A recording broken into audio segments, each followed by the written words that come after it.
the unlearning principle is to be courageous requires you in every single instance to unlearn something and to reframe your mental model. Welcome to the Unlearn podcast, where host Barry O'Reilly seeks to synthesize the superpowers of extraordinary individuals to think big, start small, and learn fast. Here's your host, Barry O'Reilly. Welcome to the Unlearn podcast. On this show, I'm delighted to be joined by Kyle Hermans, CEO of Be Courageous. Kyle has led transformation initiatives for literally hundreds of Fortune 1000 companies and startups to help them identify performance breakthroughs and generate billions in return on investment. He's also a faculty member at Singularity University, where we first met, and guest lecturer at Berkeley, USC, and UCLA. He's also currently leading the world's largest study on the psychology of courage to help leaders prepare for moments of courage. He's an international speaker, performance musician, well, at least a drummer anyway, and believes everyone is capable of living a courageous life. I'm really excited to have him on this show to talk about what courage means to him and the link between courage and unlearning. But before we go into his latest work, let's start where it began from him in South Africa. So for anybody that's trying to guess the accent, it's South African. It's very muddled. It's a bit like a stew now. But leaving South Africa, well, there was a couple things. One was that it wasn't that I really wanted to leave South Africa. It was more like an incentive. My father had gifted me a return ticket. He said, if you complete all your studies and you graduate well and you get your degree, I'll give you a 1-year open ticket. And it was to actually the Netherlands. He was Dutch. And so I also had the added benefit that when South Africa was just wrapping up apartheid, which is a really good thing that we were like really actively trying to help dismantle as sort of the youth of South Africa, I really thought that South Africa was the center of existence, was the center of the universe. Like we were just it, like Cape Town was it. And everything was always just on TV because we were cut off from the rest of the world. There was no real people coming in and out. No bands came, no like stuff, because it was all sanctioned. You couldn't come in, you couldn't come out. People were rebelling against the place. It took a while for TV to come in too. So the stuff that we got was TV, and then it was like bootleg MTV tapes or like random things that foreigners who would come in who had family or heritage, they would bring stuff. That was our connection to the outside world. So when I left, when he said open ticket, and he said, you're going to arrive in Holland, go and apply for your Dutch passport so you get dual nationality so you can move around more freely. I was like, yeah, whatever, Dad, And then I arrived there, and I still remember the day I arrived. I just partied the whole weekend. It was summer. I packed up some things that I thought was like I was going to go away for a couple of weeks. It wasn't like a year. I think I even packed like pictures and cassette tapes and just random stuff. Oh, man, yeah. I don't know how to prepare for moving to another country. Like what is another country? To me, it's like the town over the road. It's like, it's going to be more of the same. It's going to be like South Africa. I arrive in one of the coldest winters, and I'm dressed like a dude who's just come off the beach in Cape Town. And I arrive and I land into Schiphol Airport. And for anybody that knows Schiphol Airport, it's a city, probably the size of Cape Town. And there were high-speed trains and everything was just amazing. And everyone looked so cool and so together and fashion. And they were all dressed in these big jackets. And I got off the train and I just literally freaked out. I was like, everything I ever thought about my reality is just gone to, it's done.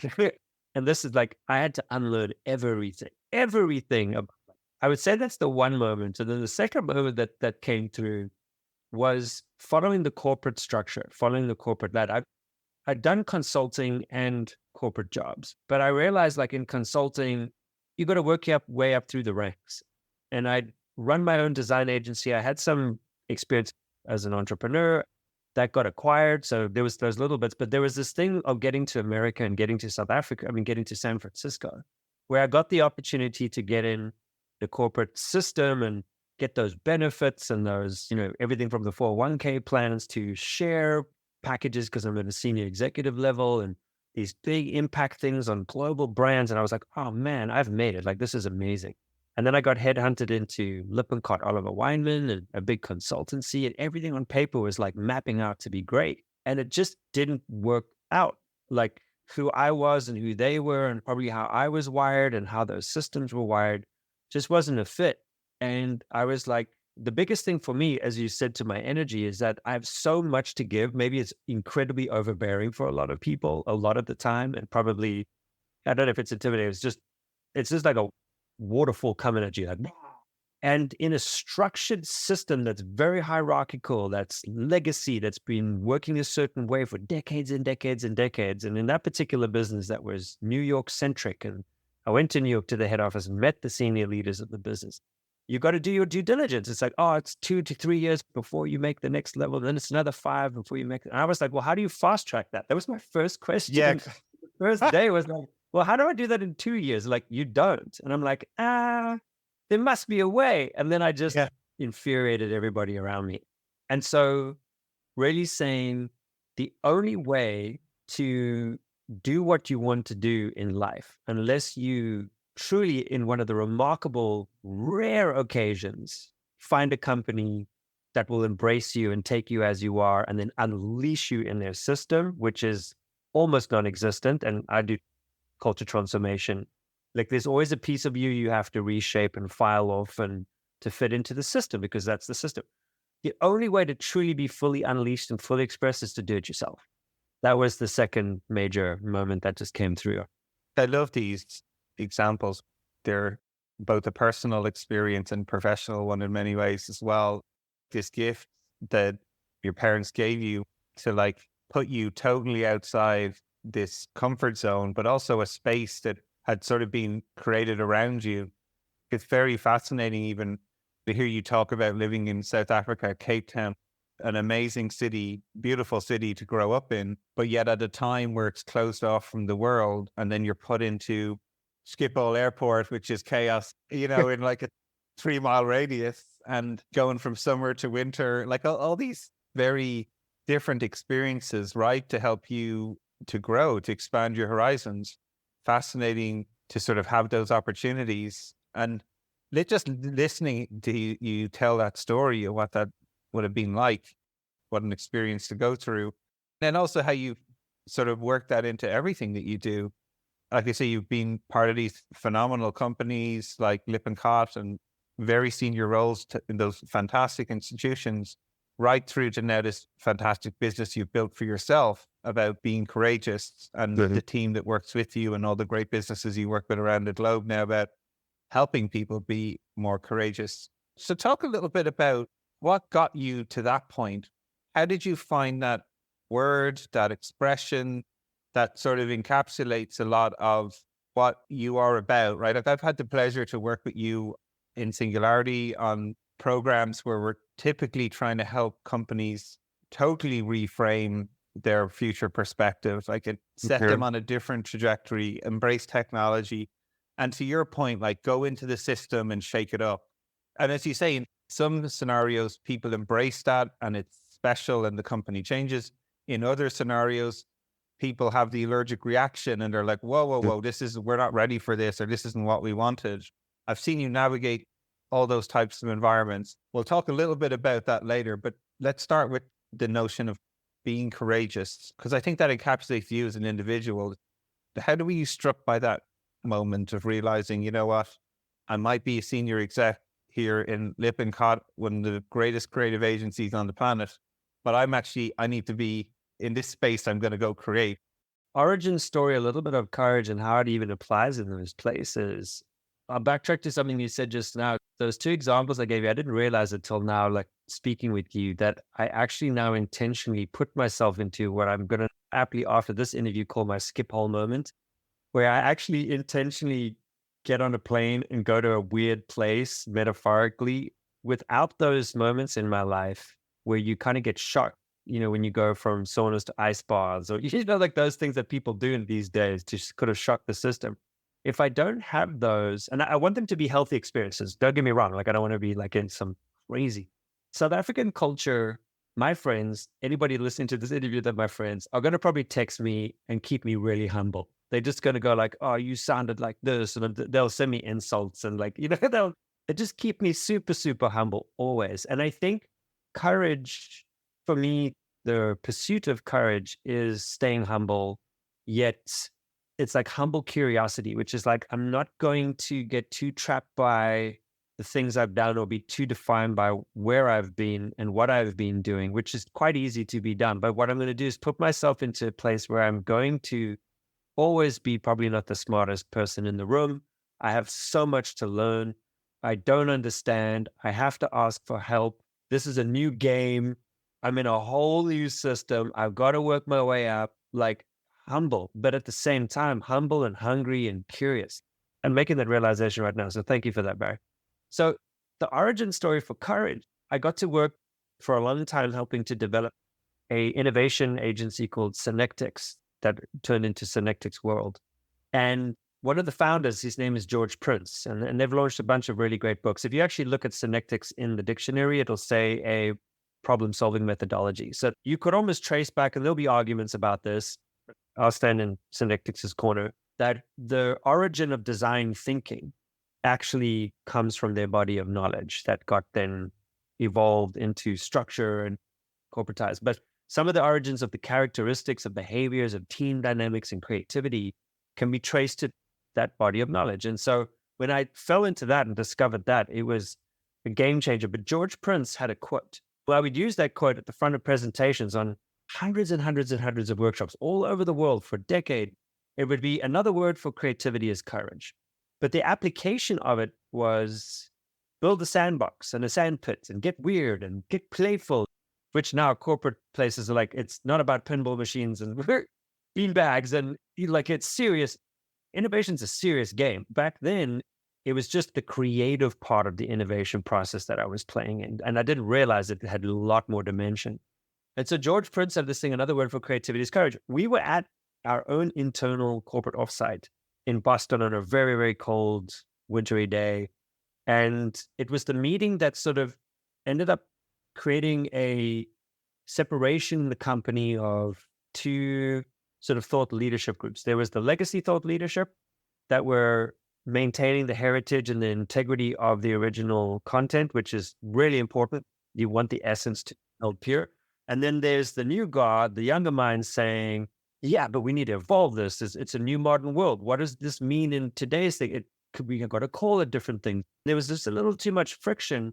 And there was this argument where both teams had the right point of view because they were both believed in the purpose of their direction. And on the screen was another word for creativity is courage. And I saw it different, which was like, whoa, everybody has something inside of them that they may never, ever self-express. They may never do the job. They may never do the passion project. They may never ask that person out. They may never really vocalize who they truly want to be. And it takes courage because the creative act itself is probably one of the hardest, and it's generally not in kind, sweet, loving, sit on a beanbag conditions. It's in extremely hostile, difficult, vulnerable.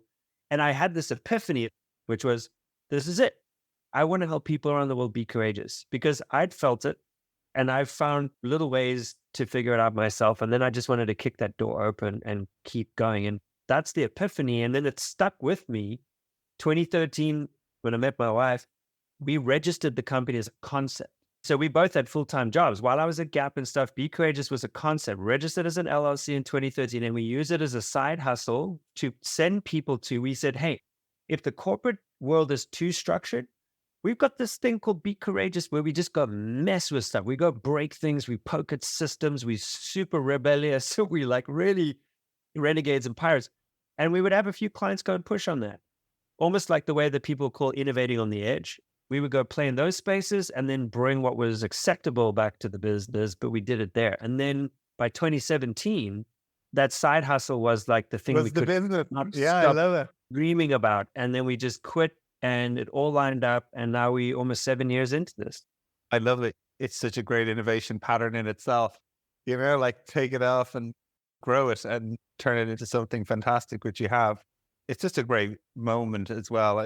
Creation is actual courageousness. You're right on doing something that's never been done before, whether it's personally, whether it's creating something. And I've seen sort of the magic of you helping people have that moment of recognizing, even showing up sometimes to these experiences where they're trying to innovate their business is an act of courage. You're sort of signing up to be the person to change the system, try and shift it. And when you're often in these massively successful organizations that are successful because of the systems and structures often they create. And you're going to be someone who's going to say, right, we're going to try and change that. I know a lot of people listen to this podcast are that person in these companies. They are the change agent. They are the person who is trying to shake it up. And courage is such a huge part of that. It's a hard job. It's a lonely job. Sometimes at times you're misunderstood. You feel like you're the antibodies come after you. You're the new cell in the system. But someone who's played that role both in corporates as well as helped people play that role. What have been some of the things you've had to learn and unlearn, if you will, about being courageous? What are some of the misnomers where maybe people think they have to bust down the door and tell people, oh, to get excited and this is how you do it. But what have you learned from being that person as well as helping other people to become that person in their companies? I'll answer that by sharing that we all struggle with an imposter syndrome at some point. Like, is what I'm saying even matter or care or relevant? Does my work matter? And what we've got right now, partnering with the University of New York's New Sunny Pulse and their evolutionary department, and a really great professor. They're probably one of the top professors on evolutionary studies of human beings. We've now got the world's largest independent study on the characteristics of courage. I got some learnings and I got some themes, and I've got some stuff that I can share about what I've learned along the way. But as a consultant, when you go in and say, oh, we've done this ongoing study, we're reflecting on all these sessions and we're learning and dissecting and theming, it's interesting. People go, yeah, but it's not backed by academia. So you're just a consultant. You're going to say what you need to say to get the follow-on work. And I'm like, no, legit, like we care. You see me, Barry, like I care, maybe I care a little too much sometimes, but I really care about people pushing on their courage and overcoming fear and mitigating fear, because I've been through it. We get to coach and work with a lot of people to be through it. So we said, okay, let's get this academically back, because as soon as we say science says, suddenly the level of believability goes up, which is powerful. In that study, I framed it that way because for anybody listening, I had to put that in to say, this isn't just my thoughts. We now have those academically backed, but those learnings, because one of the things is I had to check, is it just me or are there consistencies? We've interviewed over a few thousand people and it's still ongoing. And that's a massive study. That's a massive study across the world, many countries. And what I've learned, this is going to be new. I don't think I've ever actually said this. This is a new thought that came up just this last week in thinking about some of this research, is that I think true innovators and entrepreneurs actually do care. They care about something. They care about a vision. They care about a purpose. People that are inside, like entrepreneurs inside of businesses that sit in seats, they really do care. When you care a lot and you face a lot of resistance and you're just not willing to quit, we can sometimes adopt what I'm calling the caretaker archetype. And the caretaker archetype means that we now have to fix everyone else's problems, and we have to take on more, and we have to suffer more pain, and we have to suffer more punishments in order to get something through. And if there's anything that I can say to those inside, like just in this last year, I've undergone like being coached by my mentors and stuff, where end of last year, I felt like all these things that I learned about courage was just everything felt like such a fight. You got to fight to make change and fight to make transformation and push. And it was exhausting. And by the end of last year, I was like, I'm done. And I even sat contemplating, do we even carry on with the agency? Like, is this something I still want to be doing? Like, is this really worth it? When people are sitting in a room, you help them get a realization and a breakthrough. They know it's the right thing to do. The company knows they're going to make a bucket ton of cash. They're going to adopt and acquire new users. They're going to completely elevate their brand, but it's super risky. And then they don't do it and they double down on what they always used to do. And you go like, how many more times can we go through this when they know what they need to do, but the dependency of keeping their jobs outweighs progress? And the fear to like, well, what will this actually do to my system? The fear of change, the fear of the responsibility of the transformation and what the courage is asking you to do. The fear of outweighs the courage. And so I've come to realize, like, I've adopted a mental model reframe, which is you have to follow your nurture, not follow the punishment. But I would always take on following the punishment. Oh, that's the hard room. Dive into the hard room and battle and rah and convince and courage. And now it's actually like some things are better just left alone. Some people are never going to make that change happen. some innovation is just not destined to go further than where it's at. It was great learning, but those things are going to be taken by an entrepreneur and deployed somewhere else. And that's actually the natural evolution of what should be happening. And I had to really learn, and through you, Barry, I've got to say, working with you and on sessions with you is my favorite, but the unlearning principle is to be courageous requires you in every single instance to unlearn something and to reframe your mental model. And so I think the biggest things for me is this push, this fight, this always go, this always believe, to the point of exhaustion, was sometimes it's just never going to happen in that container, in that form, with those teams, with that dynamic, with that thinking structure. And it doesn't matter how motivation or positive or how much belief I have. That caretaker archetype is, I will take care of you. I will take the responsibility of you onto me and show you the way. What ends up happening is you're actually taking away someone's learning. I was taking away people's learnings. I was taking away the experience because I was so fixated on making this thing happen for me and for that team that I was missing the sign saying, it's not here, not today, not in this way, not in this structure, not in this format. And if you really follow your nurture, is this environment nurturing? No. Is this team nurturing? No. Is this situation and system nurturing? No. So then follow your nurture. That's hands down probably one of the biggest lessons of courage, where before I thought courage was quite dimensioned to battle and push and fight and, you face the line coming from Africa. Now I'm realizing the spectrum is expanded and courage is actually now letting go, unlearning, saying no, being vulnerable, stepping away, cutting things loose, and knowing when you can't affect a change in a place, taking that energy, preserving it. And what I find is that the universe suddenly kind of opens up a portal that says, oh, but these folk are ready, or these folk are willing to hear and try, and then deploy it over there. It doesn't mean that the other place will never do it. It just means it's not their time yet. Yeah, absolutely. And like just listening to you there was really interesting for you to talk about all these different characteristics that I sense are informed from your own experience, but obviously backed by the research you've done, right? But the way you were describing it, it's not the time, it's not the place, it's not the people, it's not the environment. There are so many components to this. It's funny as well as you explained it. It's like, I don't really care about winning, but I hate losing. There's something about that mentality then sometimes that you'll just keep trying to find, like, what do I need to do differently? How do I need to shape this recipe to get the breakthrough? But there's also those moments of saying, actually, as you've explained fantastically here, is like, there are times where the right thing to do is say, no, we tried it and the circumstances and situation just isn't right, that we need to just put this down and move on. And I experience this in the studio all the time with like ideas for companies. And that moment of excitement, the eureka of, oh yeah, wouldn't it be amazing if this flying car was plugged into a robot that could do backflips and deliver nachos on Tuesdays just before dinner time, and you're like, yes, this is going to work. Then you start to dig in and you realize, okay, right, this isn't the circumstance for it to be successful right now. And it's so hard to put it down and move on. Just like in companies, when you're trying to drive these changes in people's mindset shifts, it's so hard to sort of say, you know what, right now I need to put my energy into where there is natural momentum, where I'm not always pushing the boulder up the hill. So I can create momentum and bring more people with me rather than try to change one or two folks on the edge case that are blocking. It's a pattern that just sort of, I see a lot, and very hard to get to grips with and make choices sometimes to pause and to go in another direction.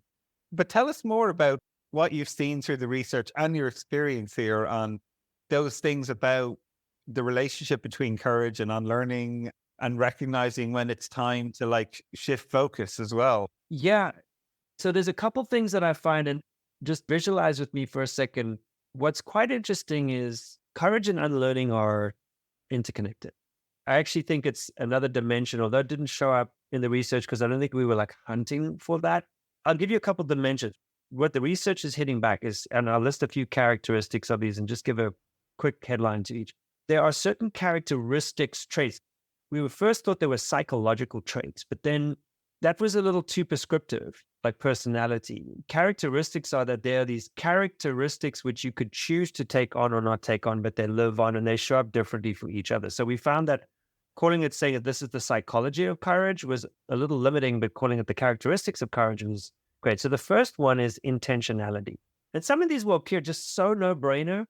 Let me take a step back. So where there is fear, there is courage. And where there is courage, there is fear. Now, what's quite interesting is that most people will associate, if I'm going to do a courageous act, it's because I'm overcoming a fear. That relationship is pretty straightforward.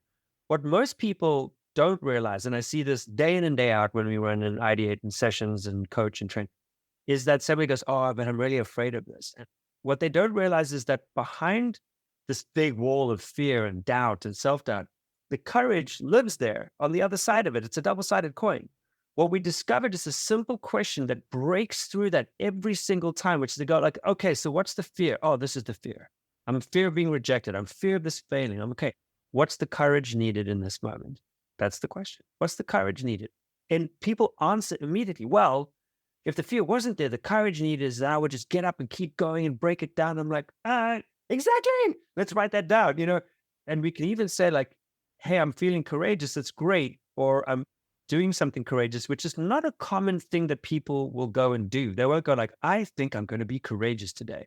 I know this because I wake up in this every morning going, my purpose is to courage the future. So I ask, where's the courage needed? But I have to ask. It isn't that I just wake up and like, I'm going to hunt a lion today and face down a giant thing. No one does that. Like, I'm going to kick back and relax and have a day off. And like, that's where we live most of the time. But what's interesting is that if you want to understand, like I always say to people in our sessions is build a relationship with what you fear. The very first thing is just get clear on what you're fearing and then really spend a bit of time analyzing. I'm really afraid of like taking on this new venture because the revenue and who knows, what if it fails? And I'm like, okay, great. So where's the data proof or evidence that the fear is real? And the more we dig into it, we realize that it is a projection of a scenario of a future that hasn't yet been manifested or created, or it's an imprint of something that had similar traits in the past that was a little scary, but they still got through, that they're projecting into the future. And so when you do that, you realize how many human beings are living their lives through a lens of fear, strategies, designs, choices, things, self-talk. They literally are minimizing their life off of the illusion of something that never has happened and never will happen. For anyone listening, if I had to say, write down the list of 10 things you feared the most and have any of them ever actually happened in your life, the chances are most people will say no. Yet we act, behave, and make decisions in life as if they have happened. So if you say, what's the courage needed? You suddenly get a different set of characteristics available to you. Like they're literally right there. It's like looking at a tapas bar and saying, oh, there's a dish and I've only ever been eating lentils. And then you suddenly look over here and like, wow, here's a big bowl of avocados. It's just a completely set of variables. So what comes from that is intentionality. That's a characteristic. Intentionality is like, am I waking up each day and doing what I'm doing with intention? Even if it's I'm taking a day off, are you doing it with intention, which means I'm doing it with not fear or judgment or self-punishment. No, I intended to do this today. I feel this way. I want to do it. The second thing is purpose. And purpose is it's towards something greater than what I have or what I am, what I'm destined to become or what I'm excited to create. Purpose. And then the third one is curiosity, which is to say, and this is the probe into like, just bring the fear a little closer and you realize that most of it isn't real and it's all an illusion. Curiosity is leaning in and breaking down things that seem massively complicated, incredibly difficult, like corporate change management and transformation. It can be done. It's just taken on as a huge thing, and it's up to you. Think big, start small. I've learned that from you, and I've referenced that because to me, it's about, I call it 1% daily improvements, and I saw that in James Clear's book called The Atomic Habits. Love it. That's what it is. You've got to break it down to a point where you go, oh, that's not scary. You got to break it down until it's not scary, until the fear dissipates. You might have to subdivide that thing down. That's curiosity, and then get curious. Then there's an openness. That's the fourth one, an openness to receive the unexpected and the unknown and what curiosity is going to produce for you. And when you get all of that, the next one's commitment. And these aren't in chronological order. The next one's commitment, which is to say, oh, and now I have choice. Now I actually have choice. If I have intention and I have some sense of purpose and my curiosity and my openness have produced options, which one am I committing to? That puts you in such a powerful place of ownership and control and cause. And then what happens is, of course, you're leaning into the unknown. That's the new. So the next one's embracing risk. Now, risk tolerance, we can go, I mean, I know you're amazing at this subject. There's different variants of risk. You could start small, you could start big. And as you're going through the risky thing, it's risky. It's not something I've tried before. I got on that plane and I went to the Netherlands. I was embracing a risk. I don't know. But my curiosity, my intention, and my purpose and my openness are signaling to me it's not as scary as what I think it will be. And actually, my excitement has now outweighed my fear. If you look in the psychological analysis of the brain, when we're excited or when we're afraid, the same neurology shows up on the prints. What I often say to people, they're like, oh, that's too scary. I'm like, hang on, before you make that decision and commit to the fact that this is scary, let's just double check. Are you excited or are you afraid? Which is actually stronger? And they sit back and go, you know what? It's excitement. There's fear there, but I'm actually more excited than I'm afraid.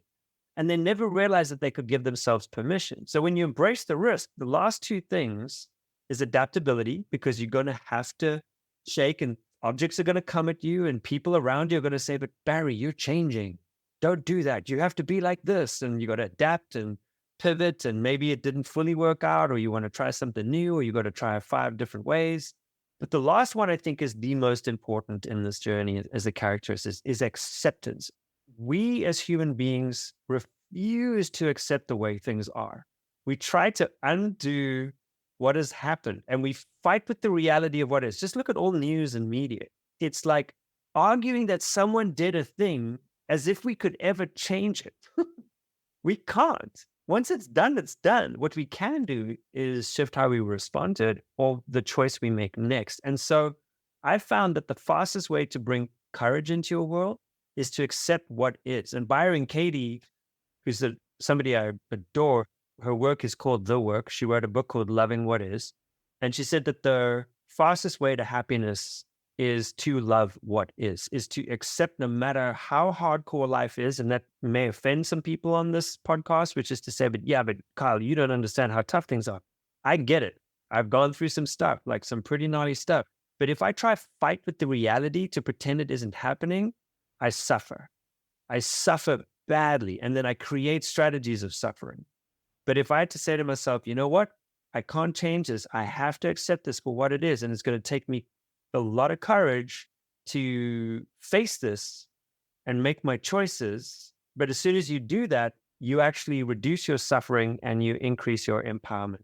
Those are some of the characteristics. And I'll tell you the last one. I'll give you one more. The research showed up that the fastest way to activate all of those, intentionality, purpose, curiosity, openness, commitment, embracing risk, adaptability, and acceptance, is through altruism.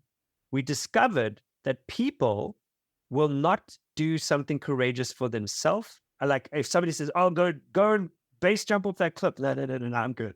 But if Barry was falling, I wouldn't hesitate to jump off if I knew that I had my chute and I could catch you on the way down. What's so fascinating is that when given the same system, would you do this for yourself? No, people would sort of step back from a courageous decision. But if it was about helping another human being, there was no hesitation to put themselves into incredibly risky, seriously difficult situations to help another human being. That activated all of the characteristics. So altruism, funnily enough, doing something for someone else bigger than yourself is the fastest way to activate courage. So much great insight there. The one that sort of struck me instantly was, even as I look at where do I need courage today, and I know it's a great framing question, we tend to look at our work and look at task lists and what needs to be done. One of the things that I even catch myself doing is there's 10 things on that list, and there's the stuff that's easy to do or hard to do, and the stuff that I can do in my sleep, and the stuff that I know is going to be difficult and hard, and I have fears about. It's funny, like instantly, even just listening to you, you've encouraged me to write down like what are the fears I have with some of these tasks that need to be done and what courage do I need to tackle them. And instantly it has helped me even zero in on the difficult conversation I know I need to have today. And it's encouraged me to do the work to be able to have that conversation, to make the real progress on this list, not tick off 10 things and get 9 of them done, but not do the thing that actually. If you wouldn't mind me adding one dimension to that list that you just wrote, is when you said the fear and then what's the courage needed, just between what's the fear thing and what's the courage needed, ask, is that fear true? Just write, is it true? Is it true that what I think is going to happen is going to happen? Is it true that the thing I'm fearing is actually what the outcome will be? Maybe, but the chances are if you really lean into it, it's not true at all. And when you tick that list off, Barry, I'd be fascinated to check in, like if you practice that for a couple of days and ping me back if you've got the time to say, I'd be so curious about the level of thing that you took on that day that you wouldn't have done 3 days before, just by asking yourself that question. I've noticed as soon as you say like, where's the courage needed today? What's the fear holding me back from that? Is that fear true? What's the courage needed? Oh, I'm just going to get it done. And then suddenly it's like, wait a second, I have something for you, if you don't mind. I call it the courage bank. So everybody on this that's listening to this call, when I do this in our sessions, I actually have a slide where you see this, like, I said, congratulations. I said, for me to you, my gift to you is I have just opened an account for you in the courage bank. And in that courage bank, I've made a few deposits. What I want you to do is I want you to go back and just think about your last week or your last couple of weeks. And I want you to just reflect on a few courageous things you did, big or small, doesn't matter. Just write down a list of some courageous things that you did. Maybe it was saying no. Maybe it was going to bed early. Maybe it was like not eating that extra slice of something. Look, maybe it was having a hard conversation or you actually moved something massive forward. What did you learn in that moment? What was the gift of that moment? What did the courage help you realize about yourself? Oh, I'm actually resilient. Oh, I'm actually gritty. I'm actually creative. I'm actually empathetic. I would say deposit that learning into your courage bank, because one day, as you progress with the level of courage as tasks you're going to take on in your life, you're going to face something that requires you to do a withdrawal that requires exactly a similar thing that you deposited into that courage bank. So I've opened up a courage bank for you and put a bunch of deposits in, Barry. I've opened up a courage bank for everybody on this call, and I put a bunch of deposits in there for you.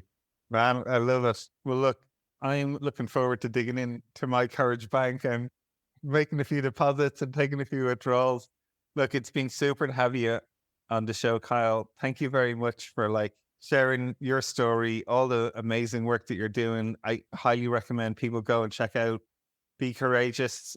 Check out Kyle online. All of his info is in the show notes.